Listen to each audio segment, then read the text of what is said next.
92.7 big FM पर आप सुन रहे हैं दिल्ली मेरी जान रिचा अनिरुद्ध के साथ। 92.7 बिग एफएम पर आप सुन रहे हैं दिल्ली मेरी जान। मैं हूं आपके साथ रिचा अनिरुद्ध। और जैसा मैंने आपको बताया, कल मेरी मुलाकात हुई जिम्नास्ट दीपा कर्माकर से। रियो से वो वापस आई, दिल्ली में ठहरी थी, अब घर चली गई हैं और बड़ी मुश्किल से भाई मेरी मुलाकात उनसे हो पाई। मतलब आखिर में जब मैं उनके पास पहुंची तो उनके कोच नंदी सर ने कह दिया कि बहुत जिद्दी हैं आप। सबसे पहले मैंने हम सब लोगों की तरफ से दीपा कर्माकर को बधाई दी। Thank you so much. पर अगर शायद मैं मेडल के साथ आती इंडिया में तो मैं ज्यादा खुश हो पाती। आप ऐसा बिल्कुल मत सोचो, क्योंकि आपकी वजह से पहली बार मुझे लगता है आधी रात जागकर पूरे हिंदुस्तान ने जिम्नास्टिक्स देखा है। मैंने तो खुद ही कभी नहीं देखा था इससे पहले। हाँ, वो तो सच बात है। और डेट भी ऐसा था 15 अगस्त, कुछ अलग ही डे था, स्पेशल डे था हमारी इंडिया के लिए। और हाँ, मैं भी खुश हूँ कि मेरा उस दिन का परफॉर्मेंस अच्छा था, पर मेडल आता तो घूम फिर पे एक ही जगह मेडल आता तो और अच्छी होती। लेकिन आप हमारी हीरो बन गई। एक बार बताइए, जब यहाँ से जा रही थी और जब वापस आई हैं, कितना डिफरेंस ना, बाय कहने वालों का और वेलकम करने वालों का क्या एक्सपीरियंस रहा है? देखिए, मैं जाने से पहले सबकी एक था कि हाँ शायद कुछ ना कुछ हो सकता है इससे, सबकी होप्स थी शायद इसको कोई कुछ कर सकता है। पर देखिए, हाँ 4th प्लेस वो भी नॉट बैड। बहुत सारे गेम है तो 4th प्लेस को भी मेडल है, बॉक्सिंग, रेसलिंग, शायद हमारी जिम्नास्टिक्स में भी होता, कभी कभी ऐसा लगता है। पर जो भी हो अच्छे के लिए होता है। पर मेरा इतना अच्छा परफॉर्मेंस के पीछे जिन लोगों का सबसे ज़्यादा सपोर्ट था, जैसे नंदी सर मेरे गुरु, उनकी तो बहुत ज़्यादा थी। और स्पोर्ट्स अथॉरिटी ऑफ इंडिया और जिम्नास्टिक्स फेडरेशन ऑफ इंडिया, मेरी स्टेट और गो स्पोर्ट्स फाउंडेशन, मिनिस्टर, इन लोगों का बहुत सपोर्ट है। बिना सपोर्ट के मैं इधर, क्योंकि मैं जब क्वालिफाई किया था उसके बाद स्पोर्ट्स अथॉरिटी ऑफ इंडिया ने, साई के डीजी सर ने मुझे विद इन 20-30 डेज के अंदर फ्रंट से इक्विपमेंट ला के दिया, जो इम्पॉसिबल था इतना जल्दी आना। उन्होंने डायरेक्ट फ्लाइट से ला के दिया। मैं उनको बहुत थैंक यू, क्योंकि बहुत सपोर्ट था इनका। इतनी छोटी सी उम्र में कितना बड़प्पन है ना दीपा कर्माकर में। अपने परफॉर्मेंस के लिए सबको क्रेडिट दे रही हैं। प्रोडोनोवा जैसा खतरनाक बॉल जिसमें कहते हैं जान भी जा सकती है, वो करने की हिम्मत दीपा में कहां से आई? पूछा मैंने दीपा से, सुनवाऊंगी आपको अब बस कुछ ही देर में। और वाकई दीपा जैसे लोग ही होते हैं जो तमाम मुश्किलों के बावजूद रुकते नहीं हैं। सुनते रहिए 92.7 बिग एफएम। मैं हूं रिचा अनिरुद्ध। 92.7 बिग एफएम पर यह है दिल्ली मेरी जान। मैं हूं आपके साथ रिचा अनिरुद्ध। और इस वक्त तो पूरे भारत की जान और शान है दीपा, साक्षी और पीवी सिंधु। मेरी मुलाकात हुई दीपा कर्माकर से, सुनवा रही हूँ आपको वो खास बातचीत। आप एक एग्जाम्पल हैं दीपा की, मतलब फ्लैट फुट के साथ जो बच्चा पैदा हो और वो दुनिया का सबसे खतरनाक वॉल्ट करे। कैसे आप अपने स्ट्रगल को एक्सप्लेन करेंगी?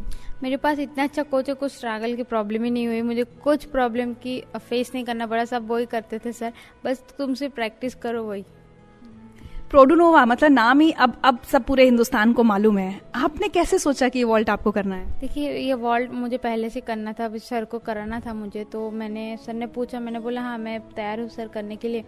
तो सर बोले ठीक है बेटा करो, मैं तुम्हें कराती हूँ। पर पहले हमने फोम पिट में किया, पर बाद में जब मेन पे किया तो सबको डर लग रहा था शायद कुछ भी नहीं। उसमें ज़्यादा प्रैक्टिस करेंगे तो हम कुछ भी नहीं हो सकते, लेकिन जान जाने का नहीं। देखिए, अगर हम डायरेक्ट जाके आप करेंगे तो शायद हो सकता है से कोई भी, हम प्रैक्टिस करेंगे। प्रैक्टिस उसको मैं अभी रिसेंट ओलंपिक जाने से पहले 1000 टाइम उसका रिपीटेशन किया मैंने।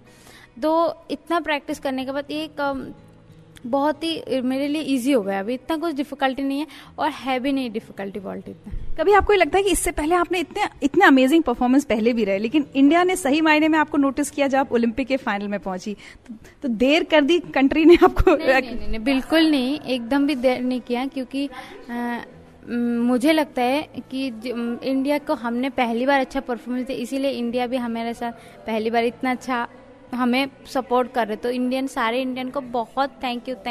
और सॉरी, अगर मेडल दे पाती तो बहुत खुश हो पाती। आप बार बार सॉरी बोल रही ना, हम लोग शर्मिंदा हो रहे हैं। मुझे लग रहा है कि इस कंट्री ने शायद उतना नहीं किया आपके लिए जितना करना चाहिए।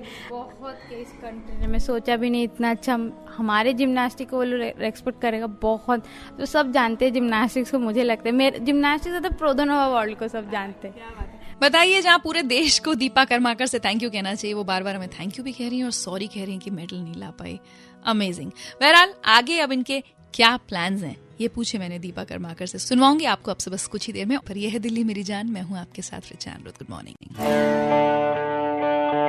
नमस्कार। 92.7 बिग एफएम पर आप सुन रहे दिल्ली मेरी जान। मैं हूँ आपके साथ रिचा अनिरुद्ध। सुनवा रही हूँ आपको अपनी बातचीत दीपा कर्माकर के साथ। मैंने उनसे पूछा कि अब दीपा के क्या प्लान? अभी तो हमारा कंपटीशन 2018 में जो कॉमनवेल्थ एशियन 2028 हो गया, उसके अलावा तो अभी बीच में जो होगा, क्योंकि हमारा जो साल आते तब आते, अभी कुछ नहीं 16 में। अच्छा, नई जनरेशन के लिए हमारे बिग एफएम के जितने लिसनर्स हैं, जो पेरेंट्स हैं, उनको आप क्या मैसेज दोगे? नई जनरेशन को जिम्नास्टिक्स में इंट्रोड्यूस करना चाहिए। जो पेरेंट्स हैं उनको बोलूँगी बस अपने बच्चे लोगों को खिलाइए, बेटी बचाइए, बेटी पढ़ाइए और बेटी खिलाइए। और जो स्टूडेंट्स हैं उनको बोलूँगी अपने कोच के डिसीजन से चलिए, बहुत आगे जाओ। Thank you so much. Deepa Karmakar तो भाई बार बार अपने कोच विश्वेश्वर नंदी को ही क्रेडिट दे रही हैं। हमने नंदी जी से पूछा कि वो एक मैसेज क्या हम सब लोगों को देना चाहेंगे।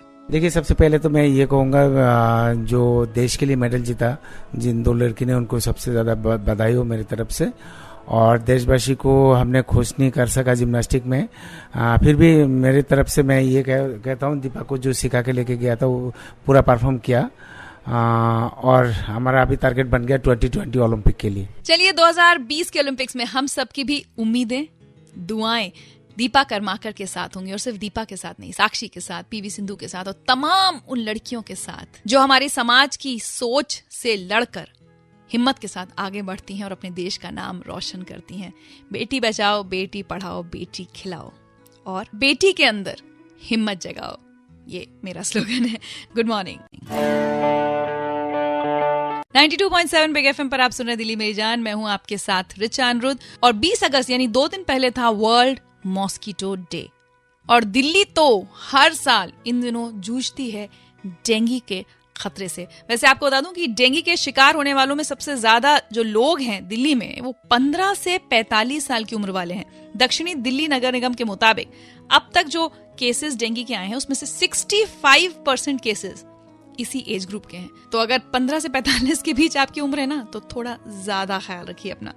और दिल्ली मेरी जान में हम पता करने की कोशिश कर रहे हैं वो सारी जगहें जहां पर पानी जमा है। भाई, आप अपने घर की जिम्मेदारी ले सकते हैं, अपने घर के बाहर की जिम्मेदारी ले सकते हैं, लेकिन अगर किसी पब्लिक प्लेस की शिकायत आपको करनी है जहां एमसीडी की जिम्मेदारी है पानी हटाने की, तो प्लीज आप मुझे कॉल लगाकर बता सकते हैं। मिलकर बज ऑफ कहना होगा मच्छरों को और डेंगू और मलेरिया को। 92.7 बिग एफएम पर यह दिल्ली मेरी जान। मैं हूं आपके साथ Richa Anirudh. Good morning.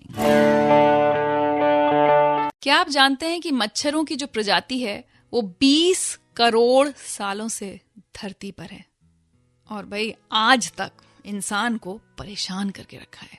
Malaria, dengue, chikungunya, इन मच्छरों की वजह से हम सब हर वक्त परेशान। 92.7 बिग एफएम पर आप सुन रहे हैं दिल्ली मेरी जान। मैं हूं आपके साथ रिचा अनिरुद्ध। और 20 अगस्त को मनाया जाता है पूरी दुनिया में वर्ल्ड मॉस्किटो डे, क्योंकि 1897 में British doctor sir Ronald Ross ने ये डिस्कवरी की थी कि फीमेल मॉस्किटोज जिम्मेदार होती हैं मलेरिया के ट्रांसमिशन के लिए। और उनकी इस डिस्कवरी के लिए 1902 में सर रोनाल्ड रॉस को नोबेल प्राइज फॉर मेडिसिन भी मिला था। चलिए, तो पुरानी बातें हो गई, ताजे आंकड़े भी बता दूं आपको। हमारी दिल्ली में जून से लेकर अगस्त तक सिर्फ 3 महीने में 277 डेंगू के केसेस रिपोर्ट हुए हैं और 2 मौतें हो चुकी हैं। और डेंगू से अगर खुद को बचाना है तो सबसे जरूरी है कि हम अपने आसपास कहीं पर भी पानी जमा ना होने दें। ये एक सवाल उठता है, जब कहीं पर मच्छरों के लावा मिलते हैं तो एमसीडी उस जगह को नोटिस जारी करती है, और जहां हमें पानी जमा मिलता है और एमसीडी सफाई नहीं करती, तो क्या हम एमसीडी को नोटिस जारी कर सकते हैं? इस सवाल का जवाब कभी हमें मिल सकता है? I don't think so. कुछ ही देर में मेरे साथ जुड़ेंगे एक एनजीओ सुकरमंड से सुमित। ये लोग सफाई का काम करते हैं अलग अलग एरियाज में, खासकर साउथ दिल्ली में। इनके क्या ऑब्जर्वेशंस हैं, पूछेंगे इनसे। मैं हूं आपके साथ रिचा अनिरुद्ध और आइए मिलकर कहें बज ऑफ मलेरिया, डेंगू और चिकनगुनिया को। Good morning.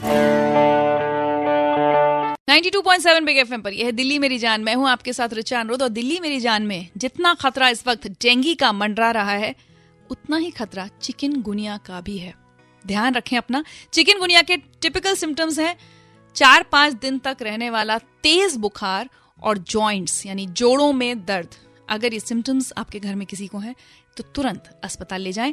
और डेंगू और चिकनगुनिया, मलेरिया, इन सब के लिए एक बात बहुत जरूरी है, प्लीज खुद घर पर डॉक्टर बनने की कोशिश ना करें और खुद का इलाज करने की कोशिश ना करें। साफ सफाई अपने आसपास रखना बहुत जरूरी है। कहीं पर भी पानी जमा ना होने दिया जाए जहां पर ये मच्छरों की ब्रीडिंग होती है। एक एनजीओ है सुकरमंड, क्लेनलीनेस ड्राइव चलाते हैं ये लोग दिल्ली के अलग अलग इलाकों में। इस वक्त जब डेंगू और चिकनगुनिया का खतरा इतना बढ़ा हुआ है, तब कहां और कैसे सफाई कर रहे हैं ये लोग, पूछते हैं सुकरमंड के सुमित से। द्वारका के मल्टीपल सेक्टर्स में, अलग अलग सेक्टर्स में पिछले 6 वीकेंड से हम क्लीनलीनेस ड्राइव कर रहे हैं, स्वच्छता अभियान कर रहे हैं।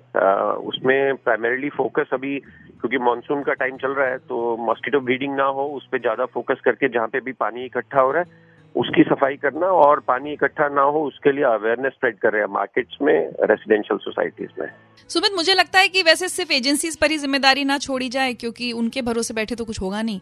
खुद भी रेजिडेंट्स को इकट्ठा होकर सफाई करनी चाहिए, स्पेशली इस मौसम में। जी बिल्कुल, ये डेफिनेटली पॉसिबल है। वी शुड हमको सिर्फ एजेंसीज पे रिलाई नहीं करना चाहिए, हमें खुद भी अवेयर रहना चाहिए। अपने आसपास अपने को लगता है कि कहीं पे भी गंदगी है, पानी इकट्ठा हो रहा है, हम ग्रुप बना के खुद भी एक्टिविटी इनिशिएट कर सकते हैं, पर साथ ही साथ इनकी एमसीडी की सपोर्ट भी ले सकते हैं। अगर उनसे हम बात करते हैं तो सपोर्ट मिलती है।